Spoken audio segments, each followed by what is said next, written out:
नमस्कार दोस्तों, मैं यशु शर्मा आज के इस वीडियो में आप सभी का स्वागत करता हूं।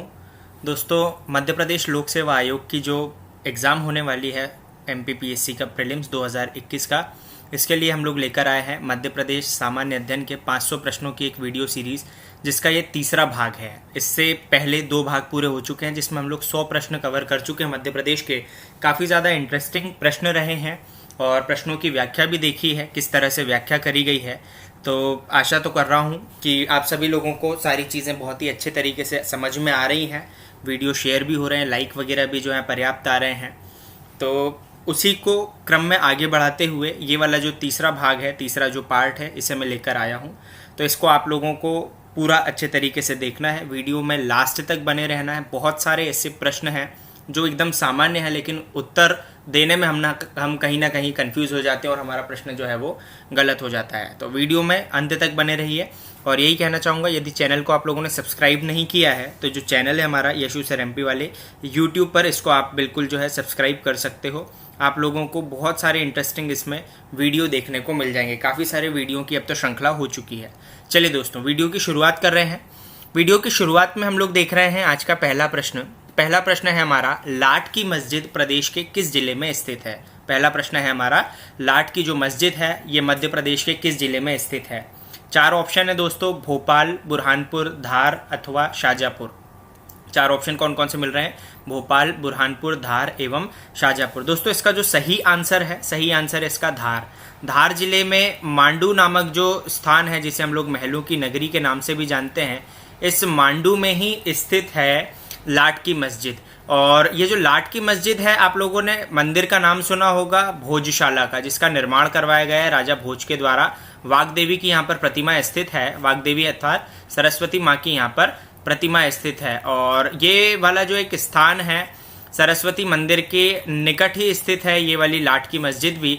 और एक हिंदू मुस्लिम में एक बहुत बड़ा विवादित क्षेत्र के रूप में ये क्षेत्र जो है वो जाना जाता है। तो आप लोगों को ध्यान रखना है दोनों की चीज़ें, मैंने दोनों ही चीज़ें बता दी। लाट की मस्जिद कहाँ पर है, तो वो भी हो रही है आपके धार मांडू में। और भोजशाला जो सरस्वती मंदिर है वो भी कहाँ पर है, तो याद रखोगे आप लोग, धार के मांडू में वो भी स्थित है। चलिए अगला प्रश्न देख रहे हैं दोस्तों। अगला प्रश्न है दूसरा प्रश्न, निम्न में से किस मुख्यमंत्री के कार्यकाल में मध्य प्रदेश के दक्षिण पूर्वी क्षेत्र अलग कर छत्तीसगढ़ राज्य का गठन किया गया। प्रश्न क्या हो रहा है, निम्न में से ऐसा कौन सा मुख्यमंत्री था जिसके कार्यकाल में मध्य प्रदेश का जो दक्षिण पूर्वी मतलब साउथ ईस्ट जो एरिया है उसको अलग करके देश का 26वां राज्य छत्तीसगढ़ स्टेबल किया गया था, या फिर कहते हैं छत्तीसगढ़ राज्य का गठन किया गया था। तो 4 ऑप्शन दिख रहे हैं। 4 ऑप्शन में पहला ऑप्शन है आपका अर्जुन सिंह, दूसरा दिग्विजय सिंह, तीसरा उमा भारती और चौथा शिवराज सिंह। चारों जो ऑप्शन है ये बिल्कुल सही है। ऑप्शन मतलब कह सकते हैं चारों के चारों ये मध्य प्रदेश के मुख्यमंत्री रह चुके हैं। लेकिन इस प्रश्न के मुताबिक आंसर कौन सा सही हो रहा है, तो याद रखना है आप लोगों को, प्रश्न के मुताबिक जो आंसर सही हो रहा है वो है दिग्विजय सिंह। आंसर बी हो इसका। जब मध्य प्रदेश से छत्तीसगढ़ अलग करा गया था उस वक्त हमारे यहाँ के मुख्यमंत्री जो थे वो थे दिग्विजय सिंह। चलिए अगला प्रश्न देख रहे हैं दोस्तों। अगला प्रश्न है, निम्न में से किन 2 अक्षांशों के मध्य, अक्षांश मतलब होता है दोस्तों लैटिट्यूड, ठीक है, इंग्लिश में इसको क्या बोलेंगे तो याद रखोगे, इसको बोलते हैं हम लोग लैटिट्यूड। निम्न में से कौन से 2 अक्षांशों के मध्य में मध्य प्रदेश स्थित है। 4 ऑप्शन दिख रहे हैं, 21 डिग्री 6 नॉर्थ लैटिट्यूड से लगाकर तो 26 डिग्री 30 नॉर्थ लैटिट्यूड। ऐसे ही क्रम में आपको 3 ऑप्शन और मिल रहे हैं, 21.9 उत्तरी अक्षांश से 26 डिग्री 35 नीचे आए हैं, तो 21.9 उत्तरी अक्षांश से 26.20 उत्तरी अक्षांश, और 26.6 उत्तरी अक्षांश से लगाकर तो 26.30 उत्तरी अक्षांश। मध्य प्रदेश का नक्शा हम लोग जानते हैं। मध्य प्रदेश का नक्शा कुछ इस प्रकार से, यहाँ पर एक रफ डायग्राम बना दे रहा हूँ। मध्य प्रदेश का नक्शा जो है आप लोगों को कुछ इस प्रकार से ऐसा यहाँ पर देखने को मिलता है, कुछ इस प्रकार से। और मध्य प्रदेश से 2 प्रमुख जो है लॉन्गिट्यूड और लैटिट्यूड गुजर रहे हैं। इसी क्रम में आप लोगों से पूछा है लैटिट्यूड के बारे में कि कौन से 2 लैटिट्यूड के बीच में मध्य प्रदेश स्थित है। तो एक तो आएगा यहाँ पर लैटिट्यूड, एक लैटिट्यूड आएगा यहाँ पर। ये हो गया उत्तर वाला क्षेत्र और ये वाला हो गया आपका दक्षिण वाला क्षेत्र। उत्तर की बात करें तो उत्तरी जिला यहाँ पर हमारा स्थित है मुरैना, जबकि दक्षिणी जिले की बात करें तो यहाँ पर हम लोगों को देखने को मिलता है बुरहानपुर। इन 2 अक्षांशों के बीच में मध्य प्रदेश स्थित है। देखो इसके और इसके बीच में ही आ रहा है ना, इसको कवर कर लिया पूरा मध्य प्रदेश को, तो 2 अक्षांश ये हो गए। ये वाला जो अक्षांश है इसका हो रहा है नंबर 21.6 उत्तरी अक्षांश, 21.6 उत्तरी अक्षांश। और इसी क्रम में अगर हम लोग बात करें मुरैना वाली साइड, तो वो कौन सा हो रहा है हमारा 26.30 उत्तरी अक्षांश। इन दो अक्षांशों के बीच में मध्य प्रदेश स्थित है। तो इस कंडीशन में जो पहला उत्तर है वो हमारा सही हो रहा है। चलिए अब बात चलिए जब देशांतर की, तो यहाँ देशांतर भी मैं आप लोगों को बता दे रहा हूँ।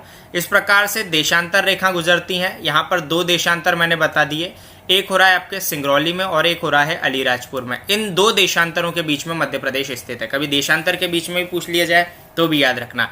यहाँ पर स्थित है 74 डिग्री 9 मिनट पूर्वी देशांतर, और यहाँ पर है 82 डिग्री 48 मिनट पूर्वी देशांतर। तो इन दो देशांतरों के बीच में मध्य प्रदेश हमारा स्थित है। कभी कभी प्रश्न जो है पूरे पीछे पूछ लिया जाता है कि किन दो अक्षांश और देशांतरों के मध्य में मध्य प्रदेश स्थित है। तो आपको ये चारों ही अंक जो मैंने बताए हैं इनको अच्छे तरीके से ध्यान में रखना है। चलिए दोस्तों अगला प्रश्न देख रहे हैं हम लोग। अगला प्रश्न है आपका, मध्य प्रदेश से लोकसभा के कितने सदस्य चुने जाते हैं। बहुत ही सामान्य से प्रश्न है, मध्य प्रदेश से लोकसभा के कितने सदस्य चुने जाते हैं। चार ऑप्शन है, 4, 6, 11 और 29। तो सबसे पहले तो ये देख लीजिए, अगर हम लोग बात करें हमारे यहाँ पर लोकसभा सदस्यों की, अगर सदन में बात करें लोकसभा सदस्यों की कितनी अधिकतम संख्या है, तो अधिकतम संख्या के रूप में हम लोग जानते हैं 552 मेंबर्स चुने जाते हैं राज्यों से और केंद्र शासित प्रदेशों से। वर्तमान में जो प्रभावी संख्या है 545, मतलब 545 सदस्य चुने जाते हैं लोकसभा के लिए राज्यों से और केंद्र शासित प्रदेशों से। इसमें मध्य प्रदेश की कितनी भागीदारी है, तो दोस्तों ये इसका आंसर हो रहा है हमारा 29। मध्य प्रदेश से चुने जाते हैं लोकसभा के लिए कितने सदस्य, तो याद रखोगे 29 सदस्य यहाँ पर हमारे यहाँ से चुने जाते हैं। अगला प्रश्न देख रहे हैं दोस्तों। अगला प्रश्न है, मध्य प्रदेश के क्षेत्रफल का देश के क्षेत्रफल में कितना योगदान है। मध्य प्रदेश के क्षेत्रफल का देश के क्षेत्रफल में कितना योगदान है।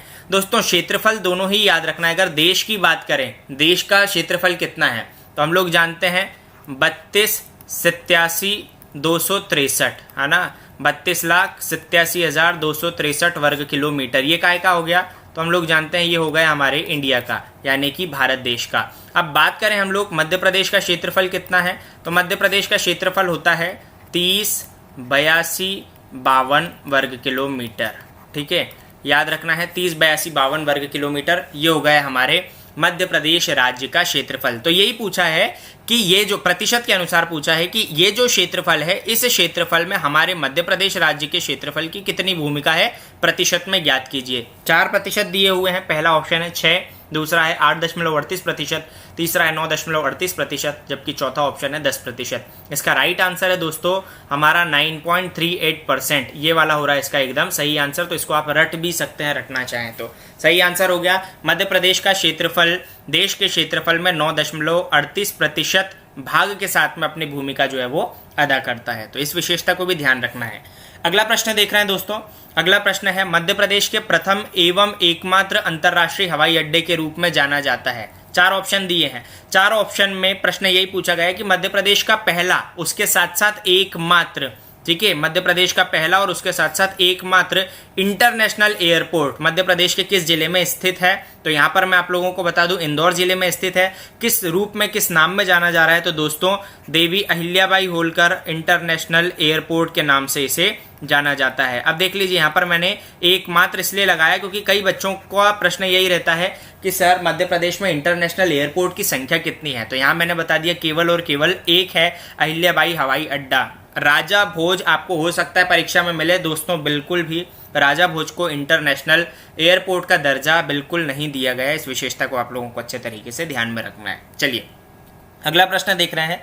अगला प्रश्न है दोस्तों, प्रश्न है राज्य विधानसभा यानी कि इंदिरा गांधी विधानसभा भवन को पूर्व में जाना जाता था। प्रश्न की बनावट कुछ इस प्रकार से है, राज्य विधानसभा भवन जो है जिससे हम लोग इंदिरा गांधी विधानसभा भवन के नाम से जान रहे हैं, इसको पूर्व में मतलब इस नाम के पहले किस नाम से जाना जाता था। 4 ऑप्शन मिल रहे हैं, मार्ले भवन, दूसरा है मिंटो भवन, तीसरा है डार्विन भवन, जबकि चौथा है वल्लभ भवन। इसका जो राइट आंसर है दोस्तों, जो सही आंसर है इसका मिंटो भवन। राज्य विधानसभा भवन को पूर्व में मिंटो भवन के नाम से जाना जाता था। इंदिरा गांधी विधानसभा भवन कब से जाना जा रहा है, तो याद रखोगे 3 अगस्त 1996 1996 से इसको हम लोग किस नाम से जान रहे हैं, तो मध्य प्रदेश के भवन को विधानसभा भवन को जान रहे हैं इंदिरा गांधी विधानसभा भवन के नाम से। इससे पूर्व राज्य का विधानसभा भवन किस नाम से जाना जाता था, तो याद रखोगे मिंटो हॉल अथवा मिंटो भवन के नाम से इसे जाना जाता था।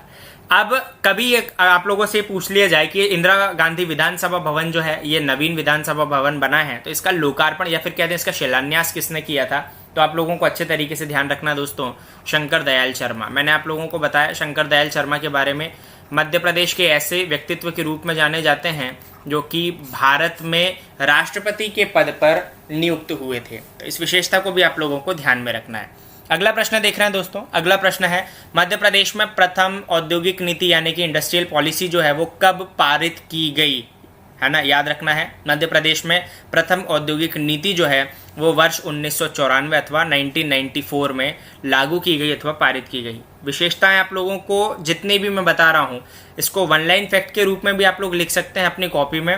आप लोगों को लिख लेना है मध्य प्रदेश की जो पहली औद्योगिक नीति है वो 1994 में अप्लाई की गई या फिर कह दें पारित की गई।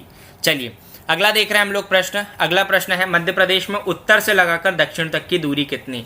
अभी आप लोगों से पूछा था अक्षांश, है ना, उत्तर यहाँ पर बताया, दक्षिण यहाँ पर बताया। उत्तर के रूप में मैंने क्या बताया आप लोगों को, मुरैना, और दक्षिण के रूप में मैंने आप लोगों को क्या बताया, तो याद रखना दक्षिण के रूप में मैंने आप लोगों को बताया था बुरहानपुर। दक्षिण के रूप में हो गया बुरहानपुर और उत्तर के रूप में हो गया मुरैना। तो यही पूछा है कि मुरैना से लगाकर बुरहानपुर या कहते हैं प्रदेश के उत्तरी कोने से लगाकर दक्षिणी कोने तक की जो दूरी है ये कितनी है। चार ऑप्शन मिल रहे हैं, 605 किलोमीटर, 870 किलोमीटर, 780 किलोमीटर अथवा 506 किलोमीटर। इसका राइट आंसर है दोस्तों 605 किलोमीटर। ठीक है, 605 किलोमीटर दूरी है मध्य प्रदेश में उत्तरी कोने से या उत्तरी बिंदु से लगाकर तो दक्षिणी बिंदु तक। अब ऐसे ही क्रम में अगर बात कर लें कि पश्चिमी बिंदु से लगाकर पूर्वी बिंदु तक कितनी दूरी, तो यहाँ पर सबसे पहले तो पश्चिम में स्थित कौन है, याद रखना है आप लोगों को, अलीराजपुर स्थित है। और पूरब में कौन स्थित है, तो याद रखना है पूरब में स्थित है सिंगरौली। ठीक, अब प्रश्न क्या पूछा जाएगा कि पश्चिम से पूरब की दूरी कितनी है, तो याद रखोगे इस क्रम में इसका आंसर हो जाएगा 870 किलोमीटर। 870 हो रहा है पश्चिम से पूर्व, उत्तर से दक्षिण हो रही है 605 किलोमीटर। तो ये विशेषता भी आप लोगों को ध्यान रखना है। इसका जो सही आंसर है दोस्तों वो है 605 किलोमीटर। चलिए अगला प्रश्न देख रहे हैं। अगला प्रश्न है हमारा, निम्न में से कौन सी मृदा नर्मदा सोन घाटी में पाई जाती है। चार ऑप्शन देखने को मिल रहे हैं, छिछली काली मृदा, उसके अलावा लेटेराइट मृदा, लाल पीली मृदा और दलदली मृदा। चारों ही प्रकार की मृदा जो है मध्य प्रदेश में उपस्थित है, मध्य प्रदेश में पाई जाती है। लेकिन बात कर रहे हैं यहाँ पर नर्मदा सोन घाटी की। नर्मदा सोन घाटी कहाँ पर स्थित है, तो दोस्तों हम लोग जानते हैं मालवा वाले क्षेत्र के नीचे, ठीक, और सतपुड़ा के ऊपर। सतपुड़ा के ऊपर, मालवा के निचले या कह दें बीच वाले स्थान में जो बन रही है, यहाँ से नर्मदा नदी प्रवाहित हो रही है। यहाँ पर जो घाटी स्थित है इसे ही हम लोग कह रहे हैं नर्मदा घाटी। यहाँ पर पाई जाने वाली मिट्टी का नाम पूछा है, तो यहाँ मैं आप लोगों को बता दूं, यहाँ पर पाई जाने वाली मृदा को हम लोग कह रहे हैं दोस्तों छिछली काली मृदा। ठीक, यहाँ पर पाई जाने वाली मृदा को हम लोग किस नाम से जान रहे हैं, तो याद रखोगे छिछली काली मृदा। अब ऑप्शन के अकॉर्डिंग चल रहे हैं दोस्तों, प्रश्न पूछा हुआ प्रश्न है यहाँ पर, इसलिए मैंने आप लोगों को बता दिया मृदा कौन सी पाई जा रही, छिछली काली मृदा। जब भौगोलिक विभाजन में आप लोगों को बताता हूँ तो भौगोलिक विभाजन में मैं आप लोगों को बताता हूँ कि मध्य प्रदेश में सबसे ज़्यादा क्षेत्रफल पर पाई जाती है काली मृदा। ठीक, काली मृदा में भी अगर हम लोग बात करें तो सबसे ज़्यादा जो क्षेत्रफल है मध्य प्रदेश का उत्तरतम या कह दें मालवा और मध्य भारत वाला क्षेत्रफल, उसमें पाई जाती है साधारण काली मृदा। उसके बाद में आता है दोस्तों हमारा नर्मदा सोन घाटी, यहाँ पर हाईलाइट करके लिख भी दे रहा हूँ मैं। नर्मदा सोन वैली जो है यहाँ पर जो पाई जाती है मृदा, इसको हम लोग कहते हैं गहरी काली मृदा। और लास्ट में हम लोगों को देखने को मिलता है सतपुड़ा पर्वत श्रृंखला, यहाँ पर पाई जाती है छिछली काली मृदा। ठीक है, अब सही क्रम में इसका जो आंसर होगा वो देखने को मिलेगा आप लोगों को गहरी काली मृदा। लेकिन यहाँ पर ऑप्शन में आप लोगों को काली मृदा दिख रही है तो केवल छिछली काली मृदा के रूप में, तो इस कंडीशन में आपका राइट आंसर होगा दोस्तों छिछली काली मृदा नर्मदा सोन घाटी क्षेत्र में पाई जाती है। और अगर आपको मिले गहरी काली मृदा तो बिल्कुल आंख बंद करके ऑप्शन लगा देना है आप लोगों को, गहरी काली मृदा नर्मदा सोन घाटी में पाई जाती है। चलिए अगला प्रश्न देख रहे हैं दोस्तों। अगला प्रश्न है, निम्न में से कौन सा विश्वविद्यालय भोपाल में नहीं है। 4 ऑप्शन दिए हैं निम्न में से। अब इनमें से 4 ऑप्शन में से कौन सा विश्वविद्यालय या फिर कहते हैं यूनिवर्सिटी जो है वो भोपाल में नहीं है, तो आप लोगों को देखना है, बताना है कौन सी नहीं है। 3 यूनिवर्सिटी तो हो रही हैं भोपाल में, इसमें एक तो हो रही है हमारी राजा भोज यूनिवर्सिटी भोपाल में, एक हो रहा है राष्ट्रीय विधि नेशनल लॉ यूनिवर्सिटी, और तीसरी हो रही है हमारी राजीव गांधी प्रौद्योगिकी विश्वविद्यालय। तीनों ही हो रही हैं भोपाल में, जबकि चौथी जो बच रही है आपकी विक्रम विश्वविद्यालय, ये हम लोगों को देखने को मिलती है दोस्तों उज्जैन में। ठीक है, उज्जैन में स्थित है विक्रम यूनिवर्सिटी। तो इसका सही आंसर कौन सा हो रहा है? विक्रम यूनिवर्सिटी। विक्रम यूनिवर्सिटी मध्य प्रदेश के किस जिले में स्थित है? तो याद रखोगे उज्जैन में। राइट आंसर हो गया इसका उज्जैन। अगला प्रश्न देख रहे हैं दोस्तों। अगला प्रश्न है मध्य प्रदेश में कितने विशेष आर्थिक क्षेत्र वर्तमान में संचालित हैं? मध्य प्रदेश में कितने विशेष आर्थिक क्षेत्र वर्तमान में संचालित हैं? अब ये विशेष आर्थिक क्षेत्र होते क्या हैं? तो दोस्तों इनको हम लोग कहते हैं सेज, SEZ, यानी कि special economical zone. Special economic zone भी बोल सकते हैं, स्पेशल इकोनॉमिकल जोन के नाम से भी इसे जानते हैं। तो मध्य प्रदेश में कितने हैं? ऑप्शन दिए आप लोगों को 2, 4, 6, 8। वर्तमान में जो संचालित है उनकी बात की जा रही है। 2 संचालित हैं या 4 या 6 या फिर 8। तो यहाँ पर मैं आप लोगों को बता दूं इसका राइट आंसर है दोस्तों 2। वर्तमान में मध्य प्रदेश में 2 ही सेज स्थित हैं, जिसमें एक सेज को हम लोग जानते हैं पीथमपुर के रूप में, और एक जो सेज है या स्पेशल इकोनॉमिक जोन है इसे हम लोग जानते हैं क्रिस्टल IT पार्क के रूप में। ठीक है, तो मध्य प्रदेश में वर्तमान में केवल 2 विशेष आर्थिक क्षेत्र संचालित हैं, ये आप लोगों को ध्यान रखना है। एक पीथमपुर हो गया और एक क्रिस्टल IT पार्क हो गया। चलिए दोस्तों अगला प्रश्न देखते हैं। अगला प्रश्न है हमारा, निम्न में से किस किले के मुख्य द्वार पर अंकित है न्याय मुकुट का हीरा है? क्या लिखा है? निम्न में से ऐसा कौन सा किला है जिसके मेन गेट पर लिखा हुआ है न्याय मुकुट का हीरा है? 4 ऑप्शन दिए हैं, ग्वालियर का किला, मकड़ाई का किला, ओरछा दुर्ग अथवा दतिया का किला। इसका जो राइट आंसर है वो दोस्तों वो है दतिया का किला। दतिया का किला जिसका निर्माण करवाया गया था दोस्तों वीर सिंह के द्वारा, या फिर हम लोग इनको अच्छे तरीके से अगर पूरे नाम के रूप में जाने तो इन्हें हम लोग जानते हैं वीर सिंह जुदेव के रूप में। क्या नाम दिया है इनको? वीर सिंह जुदेव।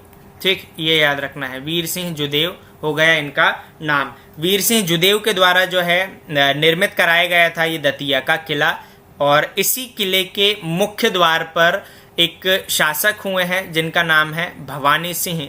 भवानी सिंह ने एक स्टेटमेंट लिखवाया था, और स्टेटमेंट को हम लोग किस रूप में जान रहे हैं? स्टेटमेंट को जान रहे हैं वर्तमान में न्याय मुकुट का हीरा है इस रूप में। निर्माण किले का किसने करवाया है? तो आप लोगों को याद रखना है वीर सिंह जुदेव ने, और लिखवाया किसने है ये स्टेटमेंट? तो याद रखना है भवानी सिंह के द्वारा। अगला प्रश्न देख रहे हैं दोस्तों। अगला प्रश्न है, देश में सर्वाधिक पाया जाने वाला वन वृक्ष है। देखिए, देश में सर्वाधिक पाया जाने वाला वन वृक्ष है, कई लोगों को लग रहा होगा सागौन। दोस्तों हम लोगों ने यहाँ पर प्रदेश नहीं पूछा है, हम लोगों ने यहाँ पर क्या पूछा है? देश में।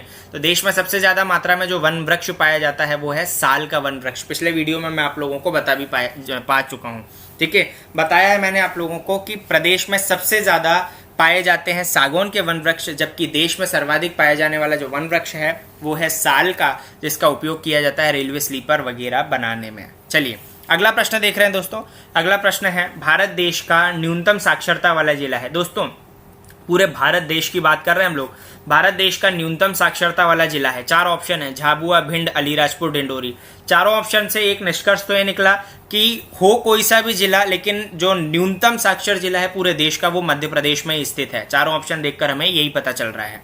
और सही आंसर जो है दोस्तों इसका मैं बता दे रहा हूं, मध्य प्रदेश का जो न्यूनतम साक्षर जिला है वो ही देश का भी न्यूनतम साक्षर जिला के रूप में जाना जाता है। अर्थात अलीराजपुर मध्य प्रदेश के साथ साथ देश का भी न्यूनतम साक्षर जिला है। यहाँ की साक्षरता दर जो है पूरे देश में सबसे कम है। इस विशेषता को आप लोगों को ध्यान रखना है। अगला प्रश्न देख रहे हैं दोस्तों।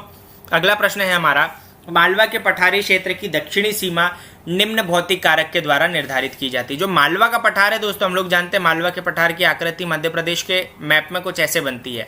तो मालवा के पठारी क्षेत्र की दक्षिणी सीमा, मतलब ये वाली जो सीमा है, ये कौन से भौतिक कारक या हम लोग कह सकते हैं फिजिकल जोन के द्वारा जो है वो निर्धारित की जा रही है, डिसाइड की जा रही है। तो आप लोगों को बताना है कौन सी ऐसी चीज है जिसके द्वारा मालवा की साउथ बॉर्डर जो है वो डिसाइड हो रही है। नर्मदा सोन घाटी, सतपुड़ा पर्वत श्रृंखला, विंध्य श्रेणी या फिर अरावली पर्वत श्रृंखला। मैंने आप लोगों को पढ़ाया है दोस्तों एक टॉपिक, पिछले लॉकडाउन में पढ़ा दिया था। वैसे टॉपिक है आपका मध्य प्रदेश का भौगोलिक विभाजन, है ना।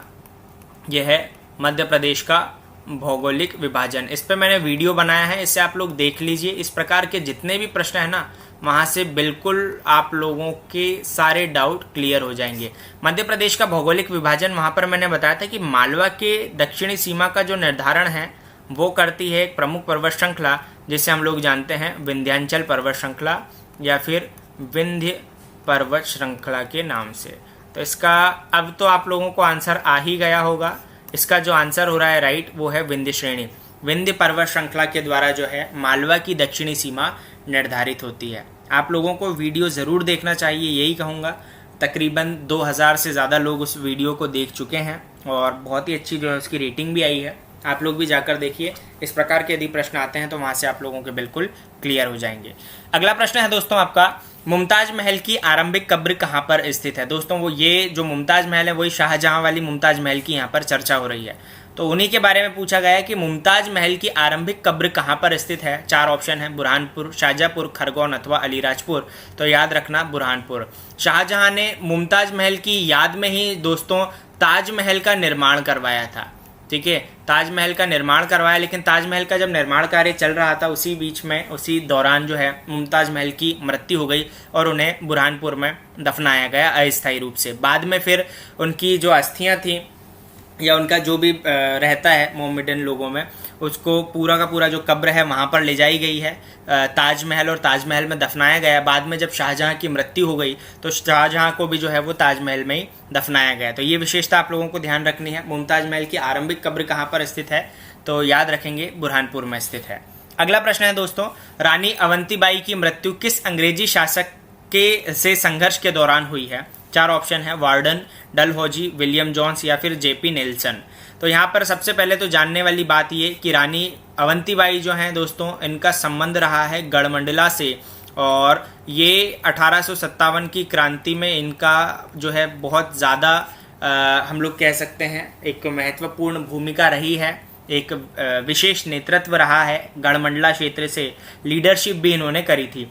अब 1857 में इनकी जो है इसी क्रांति के या कह दें इसी रेवोल्यूशन के बाद में इनकी डेथ हो गई थी, मृत्यु हो गई थी। तो कौन से अंग्रेजी शासक से संघर्ष के दौरान हुई थी, तो यही आप लोगों से प्रश्न पूछा है। 4 ऑप्शन दिख रहे हैं इसमें, जो दोस्तों सही आंसर है वो है वार्डन। ठीक है, जनरल वार्डन से संघर्ष हुआ था, उसके बाद में इनकी जो है वो मृत्यु हो गई थी। चलिए अगला प्रश्न देख रहे हैं। अगला प्रश्न है दोस्तों, मध्य प्रदेश के किस जिले में दिल्ली दरवाजा स्थित है ना। दिल्ली गेट भी आप लोगों को कई जगह हो सकता है देखने को मिल जाए ना। डायरेक्ट वो आप लोगों से पूछ ले कि मध्य प्रदेश का ऐसा कौन सा जिला है जहां पर दिल्ली गेट स्थित है। 4 ऑप्शन देखने को मिल रहे हैं, धार, भोपाल, जबलपुर या ग्वालियर। तो राइट आंसर होगा दोस्तों इसका धार। ठीक है, धार के मांडू में ही स्थित है दिल्ली गेट अथवा दिल्ली दरवाजा। चलिए आगे की ओर बढ़ रहे हैं। अगला जो प्रश्न देखने को मिल रहा है, मध्य प्रदेश लोक सेवा आयोग के प्रथम अध्यक्ष कौन है। अभी आप लोगों ने देखा होगा हाल ही में हम लोग एक नया जो है टॉपिक लेकर आए हैं जिसमें हम लोगों ने पढ़ा है मध्य प्रदेश का प्रथम व्यक्तित्व। उसमें मैंने सारे प्रथम जितने भी हुए हैं महत्वपूर्ण व्यक्तित्व उनको कवर करा है, तो आप लोगों को वो वीडियो जरूर देखना चाहिए। प्रथम व्यक्तित्व से संबंधित प्रश्न दोस्तों पूछा ही जाता है। मध्य प्रदेश लोक सेवा आयोग, इसके जो पहले अध्यक्ष हैं ये कौन है, इस प्रश्न में पूछा गया है। 4 ऑप्शन है, डीवी रेगे, वीपी दुबे, बीजी घाटे अथवा इनमें से कोई नहीं। इसका जो राइट आंसर है दोस्तों वो है डीवी रेगे। डीवी रेगे हुए हैं मध्य प्रदेश लोक सेवा आयोग के पहले या फिर कहते हैं प्रथम अध्यक्ष। चलिए दोस्तों अगला जो प्रश्न है, अगला प्रश्न है आपका, मध्य प्रदेश के किस जिले में भारतीय सेना का गोला बारूद कारखाना स्थित है।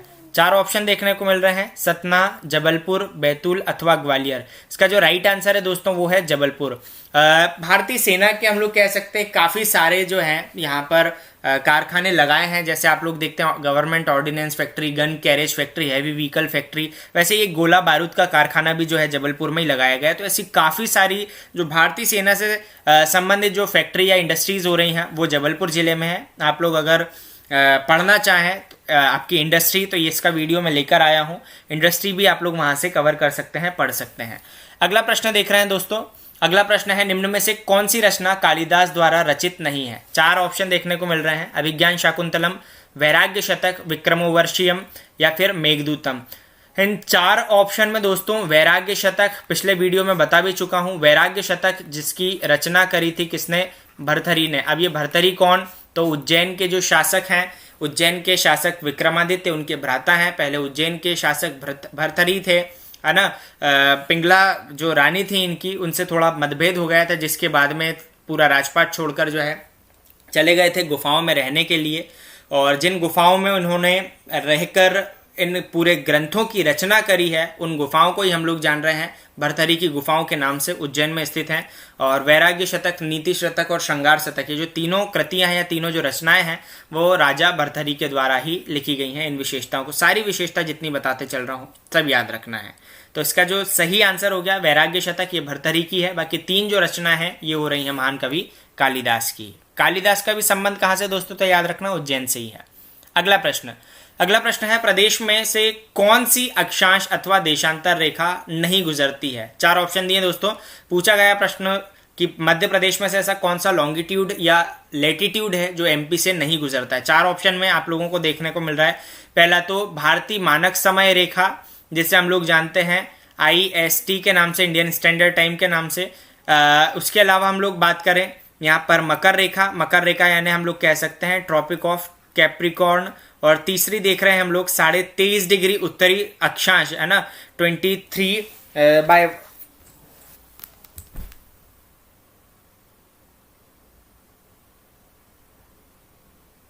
माफ कीजिएगा दोस्तों, थोड़ी सी यहाँ पर टेक्निकल एरर आ गया। 23.5 डिग्री उत्तरी अक्षांश और चौथा देखने को मिल रहा है आप लोगों को इनमें से कोई नहीं। तो इसका जो राइट आंसर है दोस्तों वो हो रहा है आपका 23.5 डिग्री उत्तरी अक्षांश।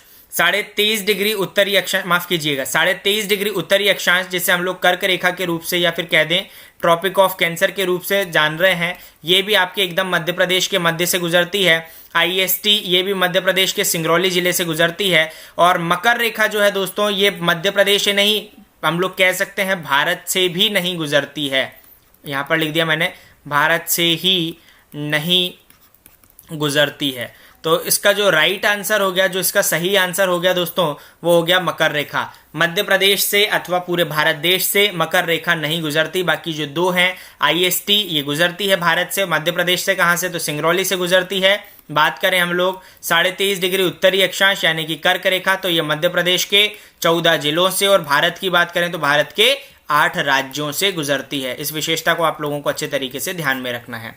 अगला प्रश्न देख रहे हैं दोस्तों, निम्न में से कौन सा युग्म सुमेलित नहीं है? 4 ऑप्शन दिए हैं, सागर, दमोह, इंदौर, बुरहानपुर, रीवा, सिंगरौली, उज्जैन, राजगढ़। दोस्तों ये रीजनिंग टाइप भी कभी कभी प्रश्न पूछ लिए जाते हैं। 4 ऑप्शन दिए हैं, चारों में से अब कौन सा ऑप्शन आप लोगों को गलत लग रहा है? यहां पर मैं आप लोगों को बता दूं, ऑप्शन देख लीजिए एक बार फिर से, सागर, दमोह, इंदौर, बुरहानपुर, रीवा, सिंगरौली, उज्जैन, राजगढ़। इसका जो सही आंसर है दोस्तों, सुमेलित नहीं कर रहा, वो है उज्जैन, राजगढ़।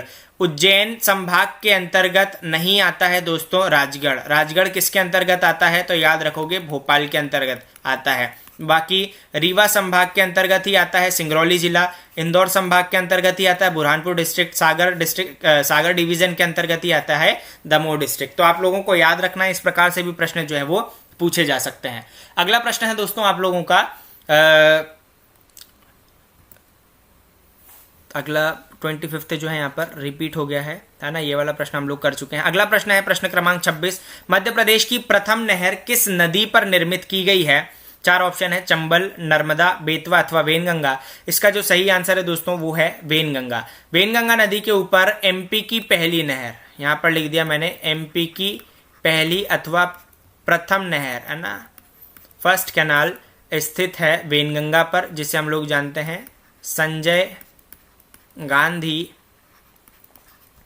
नहर परियोजना के नाम से। 1923 में बनी है ना, 1923। ये हो गई मध्य प्रदेश की पहली नहर परियोजना। कई जगह आप लोगों को हो सकता है अपर वेनगंगा भी देखने को मिल जाए, लेकिन यहाँ पर ऑप्शन नहीं, इसलिए हम लोगों ने क्या लगा दिया, याद रखना है वेनगंगा नदी। वेनगंगा नदी के ऊपर स्थित है MP की पहली नहर परियोजना, जिसे जान रहे हैं संजय गांधी नहर परियोजना के नाम से।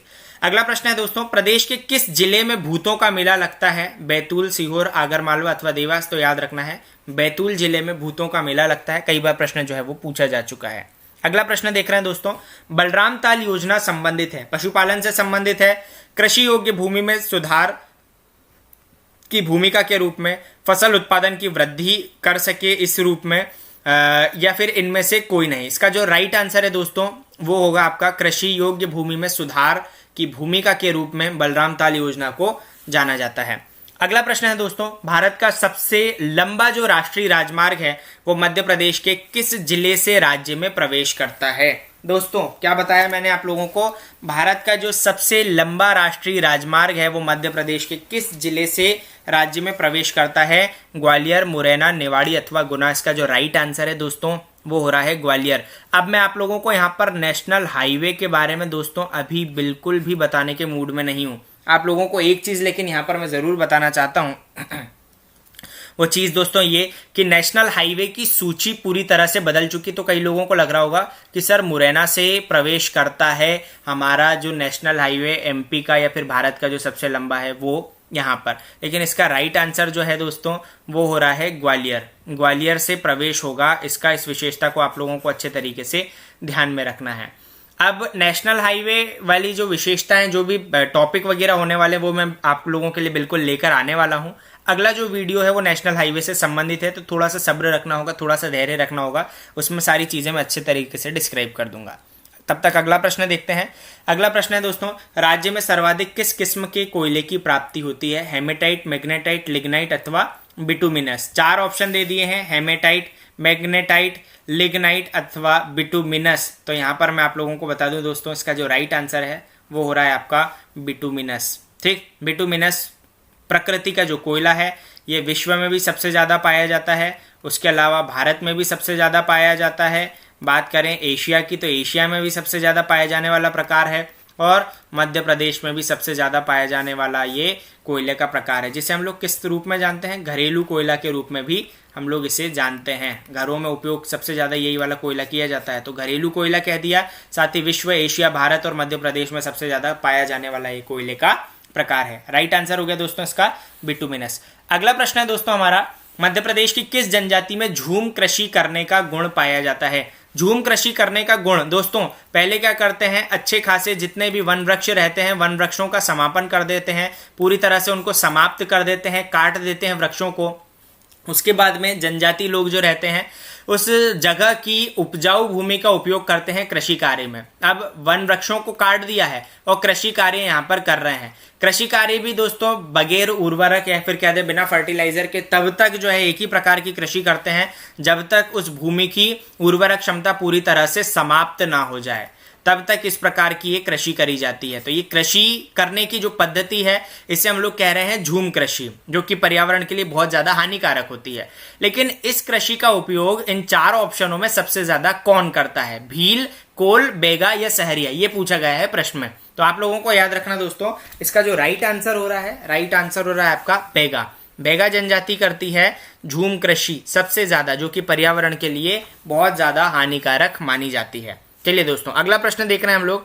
अगला प्रश्न है, किस शासक के द्वारा नरसिंहपुर जिले में चौगान के किले का निर्माण करवाया गया है? चौगान का जो किला है दोस्तों, इसी को हम लोग जो है नरसिंहपुर का किला भी कहते हैं, इसे ही हम लोग नरसिंहपुर का किला भी कहते हैं। तो इसके 4 ऑप्शन देखने को मिल रहे हैं, राजा मानसिंह, धीरज सिंह, संग्राम सिंह या फिर कीरत सिंह। इसका जो राइट आंसर है दोस्तों वो है राजा संग्राम सिंह। राजा संग्राम सिंह के द्वारा 1543 में करवाया गया था चौगान के किले का निर्माण। तो आप लोगों को ये विशेषता अच्छे तरीके से ध्यान रखनी है।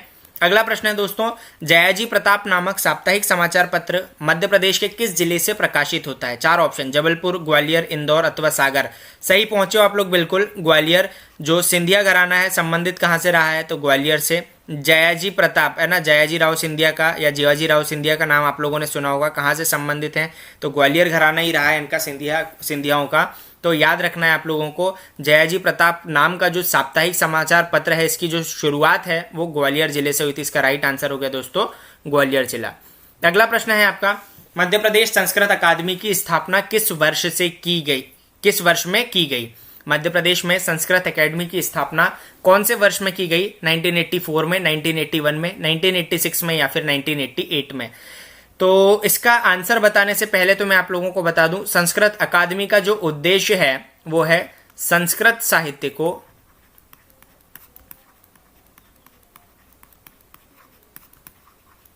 संरक्षण प्रदान करना एवं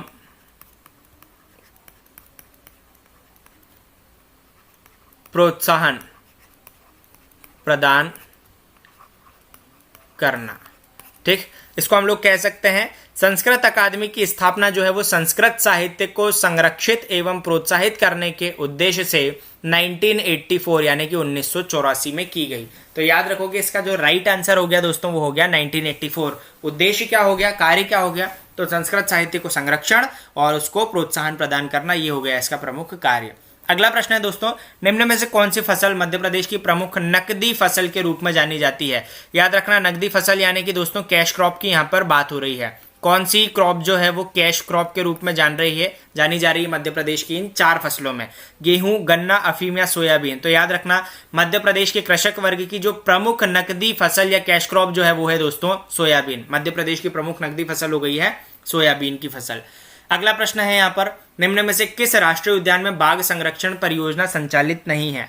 4 ऑप्शन है, बांधवगढ़, वन विहार, संजय गांधी या फिर सतपुड़ा। तो यहाँ पर मैं आप लोगों को बता दूं कौन कौन से में संचालित है या संरक्षण दिया जा रहा है, तो आप ऐसे ही समझ जाएंगे कि किस में नहीं दिया जा रहा है। कान्हा किसली राष्ट्रीय उद्यान में दिया जा रहा है दोस्तों बाघों को संरक्षण। उसके अलावा हम लोग देखते हैं बांधवगढ़ में दिया जा रहा है। ठीक, उसके अलावा संजय गांधी में दिया जाता है या दिया जा रहा है। उसके अलावा सतपुड़ा में दिया जा रहा है, पन्ना में दिया जा रहा है, पेंच में दिया जा रहा है और रातापानी में। ठीक, ये रातापानी एकमात्र अभ्यारण्य है जिसमें बाघों को संरक्षण दिया जा रहा है, जो कि रायसेन में स्थित है। बाकी 6 जो है राष्ट्रीय उद्यान है, कान्हा किसली हम लोग जानते हैं मंडला में स्थित है, बांधवगढ़ उमरिया में स्थित है, संजय गांधी सीधी सिंगरौली में स्थित है, सतपुड़ा नर्मदापुरम या होशंगाबाद में, पन्ना में स्थित है, जबकि पेंच छिंदवाड़ा सिवनी में स्थित है। अब इतने क्षेत्रों में दिया जा रहा है, इसमें आपको अब बांधवगढ़ भी देखने को मिल गया, संजय गांधी भी देखने को मिल गया, सतपुड़ा, यानी इसका राइट आंसर हो गया दोस्तों वन विहार राष्ट्रीय उद्यान, जो कि मध्य प्रदेश की राजधानी अथवा भोपाल में स्थित है। यहां पर बाघों को संरक्षण नहीं प्रदान किया गया, तो राइट आंसर हो गया दोस्तों इसका वन विहार राष्ट्रीय उद्यान। अगला प्रश्न है हमारा, मध्य प्रदेश की जलवायु का प्रकार है, मध्य प्रदेश का जो क्लाइमेट है उसका टाइप कौन सा है, उष्ण कटिबंधी जलवायु, उष्ण कटिबंधी मानसूनी जलवायु या फिर इनमें से कोई नहीं।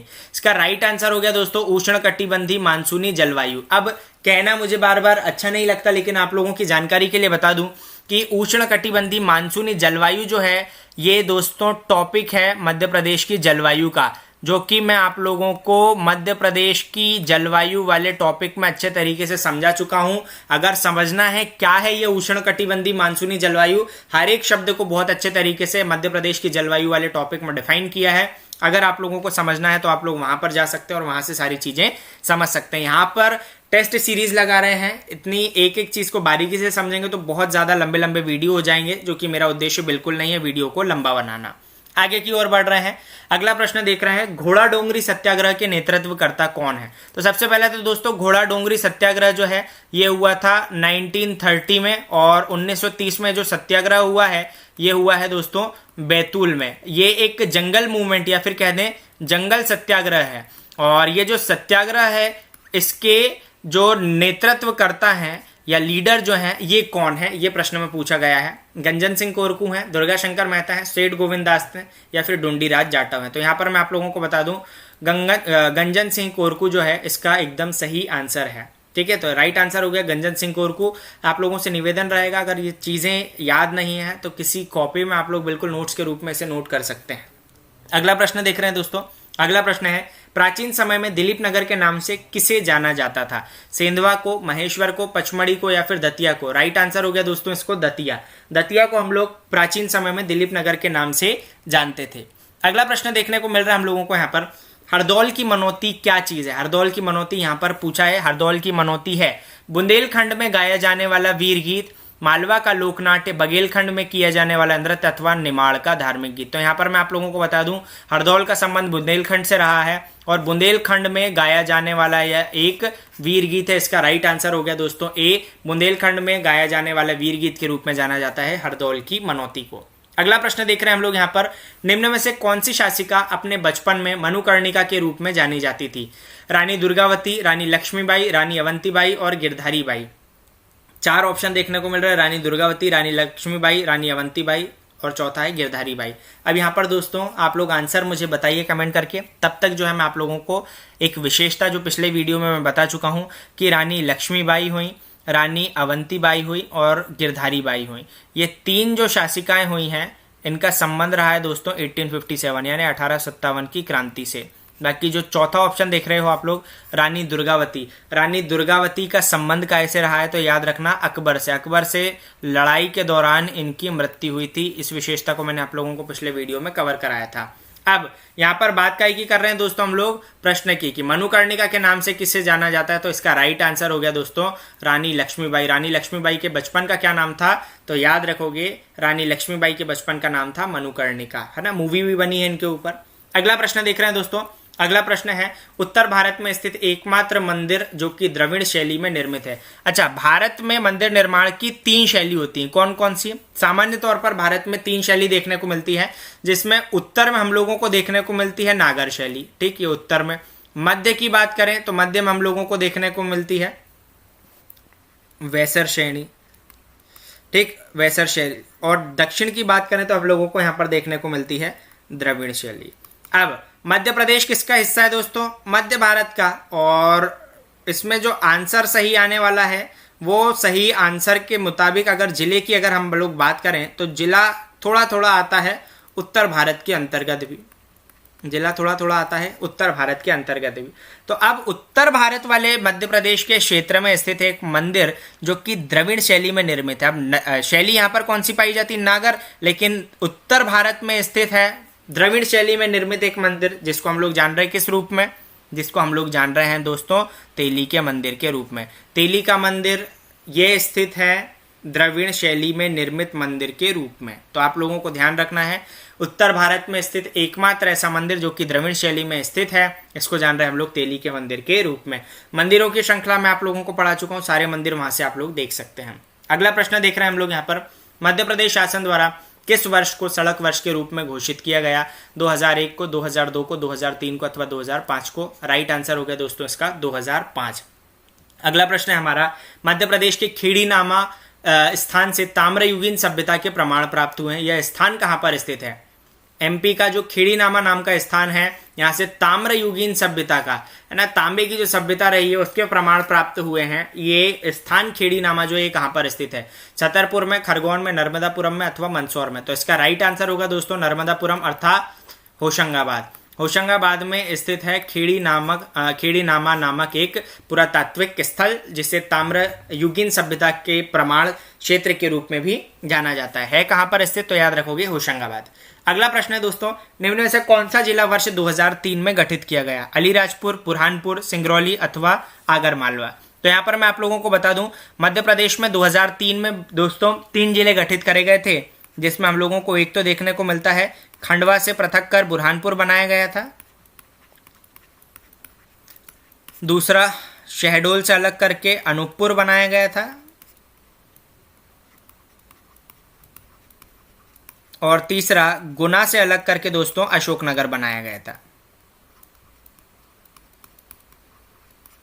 3 हो गए, बुरहानपुर से खंडवा से बुरहानपुर, शहडोल से अनूपपुर, गुना से अशोकनगर। अब 2003 में ये 3 जिले बने दोस्तों। तो अनूपपुर आपको ऑप्शन में नहीं मिल रहा है, अशोकनगर आपको ऑप्शन में नहीं मिल रहा, तो इस स्थिति में आपका सही आंसर कौन सा हो जाएगा? बुरहानपुर। वर्ष 2003 में गठित नवीन जिला जो है वो जाना गया बुरहानपुर जिले के रूप में। राइट आंसर हो गया इसका बुरहानपुर। अगला प्रश्न है दोस्तों हमारा, अगला प्रश्न है डगोना जलप्रपात किस नदी पर निर्मित है? तो याद रखना है, सबसे पहले तो चारों ऑप्शन देख लो, सिंध नदी, बावनथड़ी नदी, टोंस नदी अथवा सुक्ता नदी। डगोना जलप्रपात है दोस्तों सिंध नदी के ऊपर। और कहां पर? तो याद रखोगे दतिया जिले में सिंध नदी जो है ये निर्मित करती है डगोना जलप्रपात। अगला प्रश्न देखने को मिल रहा है हम लोगों को, फसलों के आधार पर मध्य प्रदेश को कितने भागों में विभाजित किया गया है? प्रश्न कभी कभी आप लोगों को देखने को यह भी मिलता है दोस्तों कि मध्य प्रदेश को फसलों के आधार पर कितने कृषि क्षेत्रों में विभाजित किया जाता है। यहां पर देख लीजिए, है ना, कृषि क्षेत्र भी देखने को मिल सकता है। कितने कृषि क्षेत्रों में विभाजित किया गया है मध्य प्रदेश को, वो भी किस आधार पर? तो याद रखना है फसलों के आधार पर। कितने क्षेत्रों में विभाजित करा है? 5, 7, 9 अथवा 11? राइट आंसर है दोस्तों इसका 7। आप लोगों ने देखा होगा ज्वार का क्षेत्र, है ना, कपास का क्षेत्र, ऐसे आप लोगों को ऑप्शन देखने को मिलते। तो इन क्षेत्रों के आधार की बात कर रहे हैं हम लोग, ज्वार का क्षेत्र हो गया, कपास का क्षेत्र हो गया, धान का क्षेत्र हो गया, है ना। तो ऐसे काफी सारे क्षेत्रों में अर्थात 7 क्षेत्रों में मध्य प्रदेश को जो है विभाजित किया गया है। अगला प्रश्न है दोस्तों, नीलकंठ महल कहाँ पर स्थित है? मध्य प्रदेश में ही स्थित है नीलकंठ महल, लेकिन कौन से जिले में स्थित है?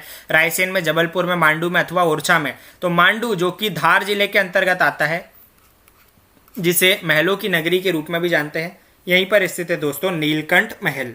अगला प्रश्न है हमारा, बुंदेलखंड के सर्वोच्च शिखर के रूप में जाना जाता है जानापाव को, सिगार को, धूपगढ़ को या फिर सिद्ध बाबा चोटी को?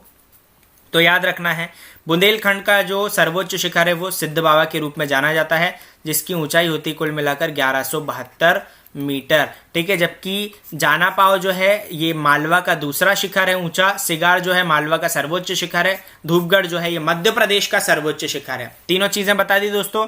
ये क्या हो गया? मालवा का सर्वोच्च, यहां पर लिख दिया मैंने मालवा का सर्वोच्च। दूसरे की बात करें हम लोग तो ये कौन सा हो गया? मालवा का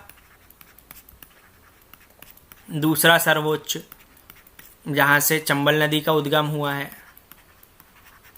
तीसरे की बात करें धूपगढ़, तो ये क्या हो गया? एमपी का सर्वोच्च। और सिद्ध बाबा की बात करें दोस्तों तो ये क्या हो गया? ये हो गया बुंदेलखंड का सर्वोच्च। प्रश्न में यही पूछा गया, तो राइट आंसर क्या हो गया? 1172 मीटर ऊंचाई के साथ साथ सिद्ध बाबा जो है बुंदेलखंड के सर्वोच्च शिखर के रूप में जाना जाता है। अगला प्रश्न है दोस्तों, निम्न में से किस भौतिक कारक के द्वारा रीवा पन्ना के पठार का निर्माण हुआ है? रीवा पन्ना का जो पठार है इसका निर्माण किसके द्वारा हुआ है? विंध्य शैल समूह, अपर्दन एवं धारवाड़ युगीन चट्टान, दक्कन ट्रैप की शैल एवं ज्वालामुखी उद्भेदन, गोंडवाना शैल समूह या फिर इनमें से कोई नहीं? राइट आंसर बता दे रहा हूं, राइट आंसर है दोस्तों इसका विंध्य शैल, अपर्दन एवं धारवाड़ युगीन शैल या फिर चट्टान। तो दोस्तों मध्य प्रदेश का जो हम लोग ये वीडियो सीरीज देख रहे हैं प्रीलिम्स 2021 के हिसाब से, इसका ये पूरा भाग हमारा यहीं पर कंप्लीट होता है। भाग 3 जो है इसका पूरी तरह से यहीं पर समाप्त होता है।